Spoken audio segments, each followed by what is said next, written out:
One quick note before I get started. I finished episode 4 of Terrible Immunity, the story I'm working on, and I'm posting it at solomation.com.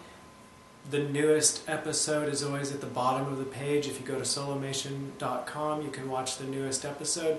Please check it out if you have the time. And now we get started. Let's face it, creating art is two things. It is fun and it is hard work. So the more that we adapt ourselves to hard work, the more fun we can have creating our art. Meaning the more inspired we can become, the more that we'll do it, the easier it will seem to do. When I talk with other artists, one thing that I hear over and over again is, how do I get more motivated? And it really is, it isn't the art, it's just work. It's about getting motivated to work. And the way that it counteracts what we want to do to become better artists is to have more fun making art. And the wall that people always run up against is that it is also hard work. We need to master being able to work hard to a point where it is not an issue anymore. With other practices, it's all right that it's hard work because you just trudge through it, you get it done, you don't necessarily enjoy yourself. But with art, the enjoyment is really sort of your meter, your way that guides you through creating better art. And if you want to get to that point of inspiration, if you want to be in that place where you're feeling the optimum creativity, you want to be able to practice your art in an easy way. The technique I want to present today, here is a motivational technique that works very well. Learn to do this, basically. Now, a lot of times people make the mistake of trying to get motivated purely on a conscious level.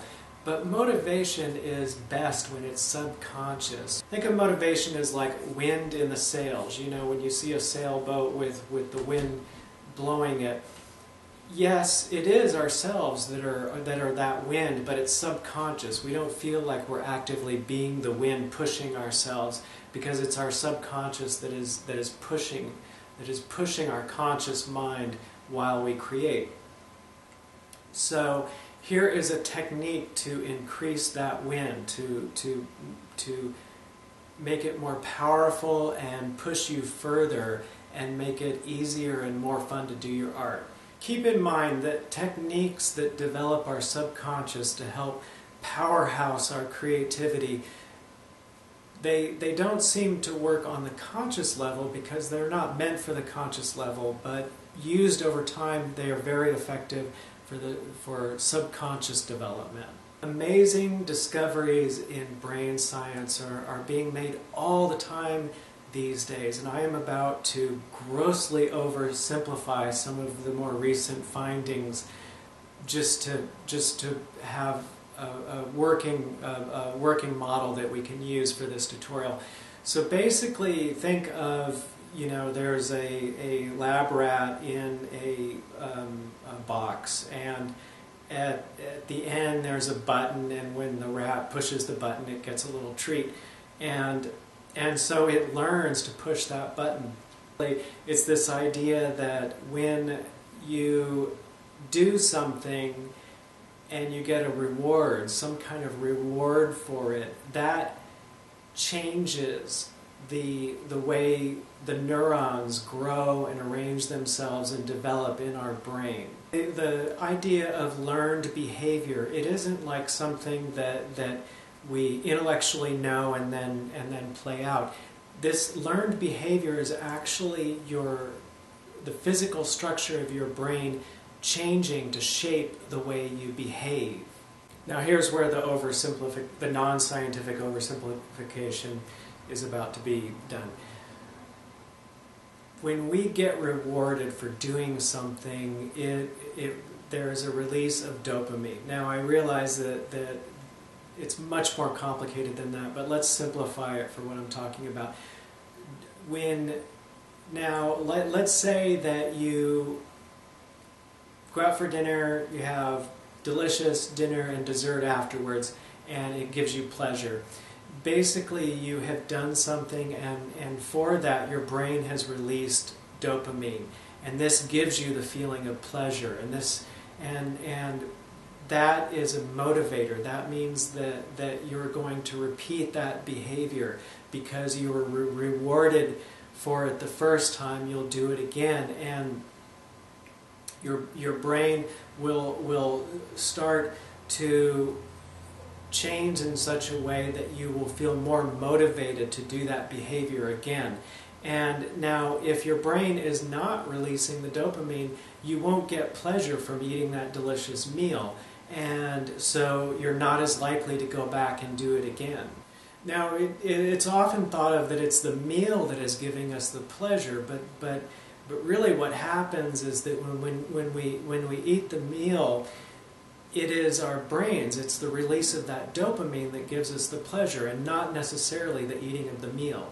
Let's say that you've been inside all day and you go outside and it's sunny and you have a chance to walk around and you're like, oh, I feel so much better, this feels great, I want to go to the riverside and hang out and watch the water. These are times when your brain decides to release those chemicals that give us feelings of pleasure to motivate us to do that more often. But if you set yourself a very difficult task, you're going to when you're consciously trying to push yourself, it's a lot of hard work. And if you set too far a goal, you're going to wear yourself out before you have a chance to get that reward, before you feel like you've made the accomplishment to where your brain releases that dopamine and rewards you with the pleasure of having accomplished that task. So the conscious effort you put into it doesn't get rewarded in time, and that's when you get the burnout.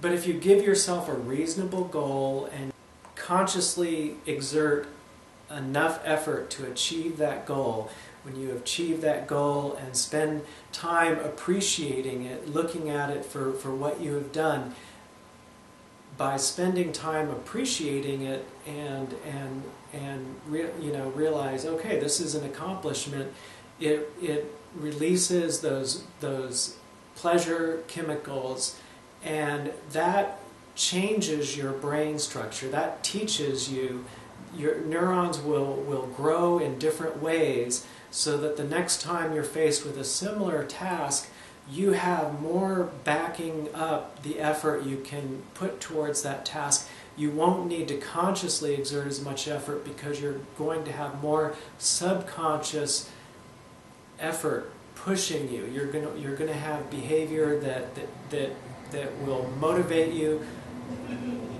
on its own, and it'll be easier to accomplish a task that takes longer and more effort. Every single time you follow through with a task and get a reward for it, you reinforce that behavior. And when you're younger, every single thing you do is shaping your fate, is shaping your... The thing is with older people, a lot of... It gets to the reality is that it becomes extremely difficult to change behavior in the future because it's learned behavior. It becomes part of our biology. Our brains are built that way, and every time you do something and get a reward, you're changing the way your brain structure grows. As conscious beings, we can only choose what we do on a conscious level, and realize that a majority of our brains, a majority of what we do and how we feel and everything has to do with what happens on the subconscious level. But over time, it can become something insurmountable. it can become very difficult in the future for people to motivate themselves because they're trying to do it on a conscious level, but on a subconscious level, they have a lot of learned behavior that is rendering that more and more difficult with every day that goes by. Now, our conscious minds may not be into regiments and may not be into needing to fulfill a goal and being goal-oriented, but our subconscious minds are. Our subconscious minds are built in such a way that we work in routines, we work in terms of learned behavior, and we respond very strongly to getting rewards for the way we behave. On the other hand, if you have a schedule of practicing art and don't ever push yourself too hard, because then you're not using your conscious and subconscious in the wisest of ways. If you are always wise about where you set your goals and when you take the time to appreciate what you've done, then you're developing learned behavior that only gets better over time. This is something that you can consciously work on, and it's an investment. It's something you cultivate, and the best way to appreciate it is to appreciate it on a yearly basis. Say that every new year, just take the time to look at where you were last year, because you're not going to see the changes on a daily basis, but over time, and a year is really not that long of a time to be able to really see that there have been significant improvements. What you want to do is you want to set up a routine. Now, routines don't seem like the most creative. They seem sort of like the antithesis of creativity, but in the long run, it actually is a great help. So your routine could be that you're going to write a paragraph each morning, and you're just going to do it 5 days a week, and no matter what, no matter how you feel, no matter what you end up writing, just that you do that routine. And in order to get to a place where we can be more inspired and be more creative, you almost want to do the opposite. You just want to be regimented and think of it only in terms of, I do it this many days a week, and what you're doing is you're developing that habit. And in that practice, make sure that you consciously go through the steps of activity and reward, activity and reward. And what you're doing is you're learning new behavior that you can build upon, and do it in a wise way is the easiest way to do it.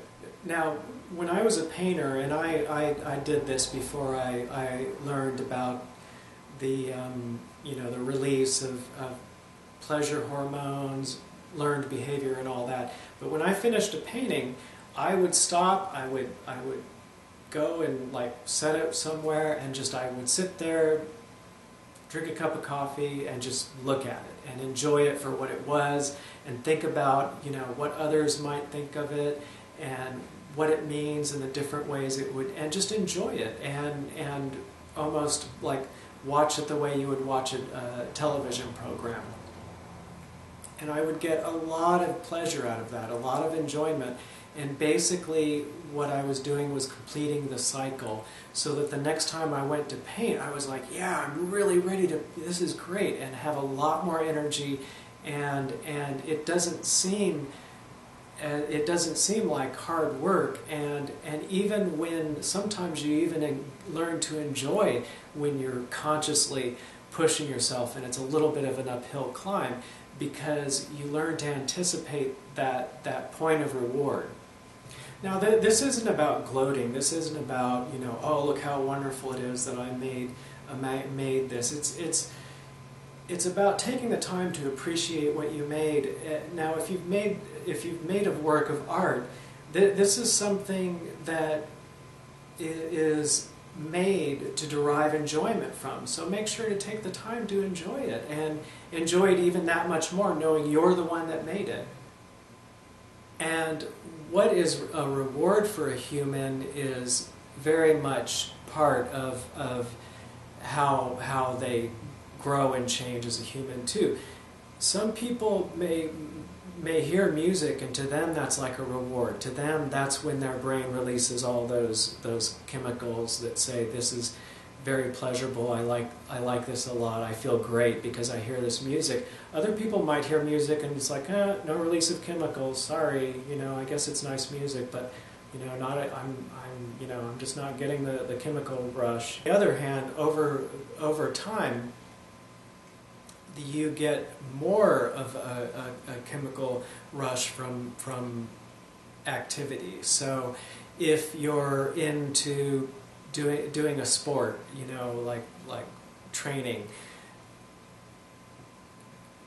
the next time around that you do it, you can derive even more pleasure from doing it than a year ago when you first started doing it. And it's the same with art. It can get to a point where we become more and more responsive to what we have made artistically, and we derive more enjoyment from it. Thank you very much for watching this tutorial. If you want to encourage me to make more, please hit the like button, subscribe, and leave a comment is always appreciated. And if you have the time, again, I finished episode 4. I've got it. It's at solimation.com. The last episode on the page. Please go check it out. I hope your artwork, writing, drawing goes great, and have a good day. You can do art without a regimen and all that kind of stuff, but also make sure that you have at least one project where you're very much doing it only as a practice. It's very much a practice, and so each afternoon you draw one picture, and you do that every day, no matter what.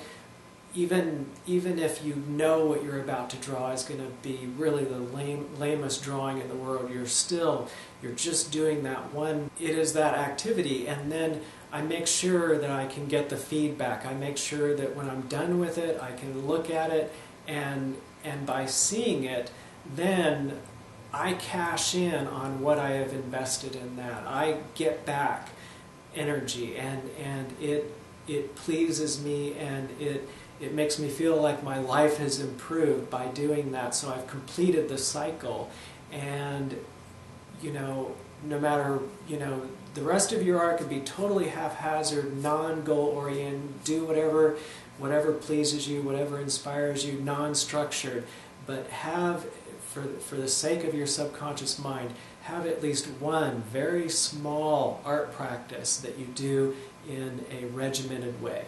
Remember, every time when you finish that small goal, consciously do this. Take the time to look at it, enjoy it, and appreciate it, and basically, on a conscious level, appreciate yourself for having done that. One thing about being an artist is that it is 99.999999999% of the time we are living in oblivion. We get no feedback for most of what we do. This is just the reality of being an artist. Is that and some people that won't work for them.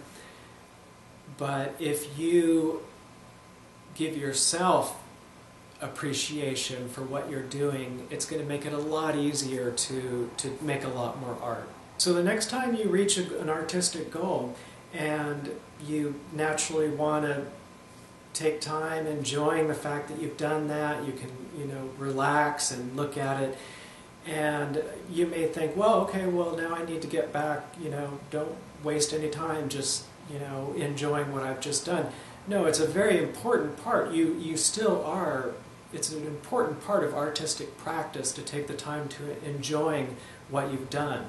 You're still making art in a sense because that's completing the cycle. So a big part of making art is taking the time to relax and sit back and just enjoy it. Here's an example routine. Write a one-line poem every evening, and at the end of the week, read what you've written and pick out your favorite one and read it and enjoy it for what it is. Even well-known artists, actors, musicians, only a fraction of the art they make ever makes it to the public eye, is ever seen or known by other people. So most of the time that they're making their art, it goes unseen, only by them. And it's part of the process of art where you create it and then you enjoy it.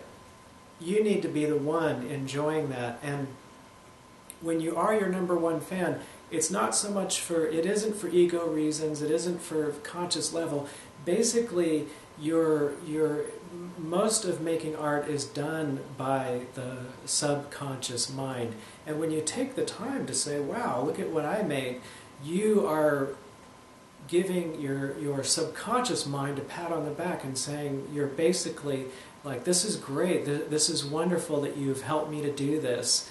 And you're rewarding your subconscious so that the next time your subconscious, like that lab rat pushing the button to get the treat, is a lot more eager to motivate you and provide you with a lot of energy to enjoy making your art. Even if you are privately gloating over the art you have made, your subconscious will realize, wow, I'm being appreciated for the effort that I provided to that conscious being up there. I'm going to provide more energy for this kind of activity because I'm getting rewarded for helping that conscious mind to make artwork.